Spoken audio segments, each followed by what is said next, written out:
حضور، میرے غیر مسلم دوست نے سوال کیا ہے کہ اسلام کی ابتدا سے ہی قتل و غارت کا سلسلہ شروع ہے، جیسا کہ حضرت عثمان، حضرت علی، حضرت حسین اور دیگر امام حضرات کو شہید کر دیا گیا، اور اب تک یہ سلسلہ جاری ہے، جبکہ اسلام کا مطلب تو سلامتی ہے۔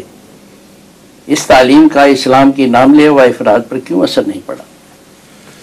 یہ شیطان نے بھی تو سوال کیا تھا، وہ کوئی یاد ہے آپ کو؟ شیطان نے بھی یہی سوال کیا تھا، وہ پہلے ہے، پہلے اس کا جواب ہونا چاہیے، اس کے تو بعد میں باری آئے گی۔ جب اللہ نے کہا تھا کہ میں زمین میں خلیفہ بنانے والا ہوں، تو شیطان نے کہا تھا کہ کیا زمین میں اس لیے کہ زمین میں فساد برپا ہو اور خون بہایا جائے؟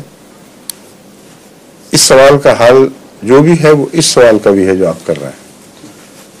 اس کا حل یہ ہے کہ جو خلیفہ بنایا جاتا ہے وہ ذمہ دار نہیں ہوتا قتل و غارت کا، وہ معصوم ہوتا ہے، اور اس کی مخالفت میں لوگ اس پر ظلم کر کے قتل و غارت کرتے ہیں، اور یہ وجہ بتاتی ہے کہ خلیفہ کا بنایا جانا ضروری تھا۔ اگر وہ قربانیاں پیش نہ کرتا یا نہ کرے تو انسان کی حالت تبدیل نہیں کی جا سکتی۔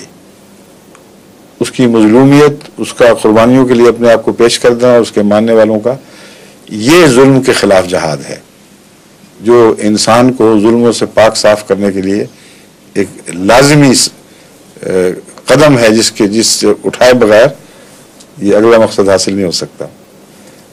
اور پھر حضرت عیسیٰ کے اوپر کیا ہوا، حضرت عیسیٰ کے ماننے والوں سے کیا ہوا؟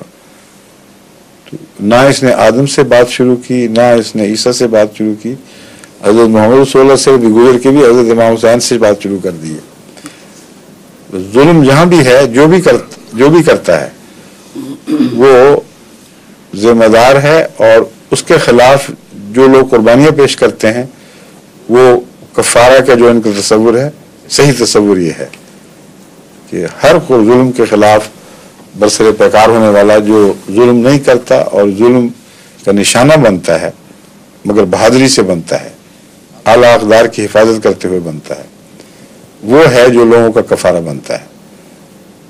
ٹھیک ہے؟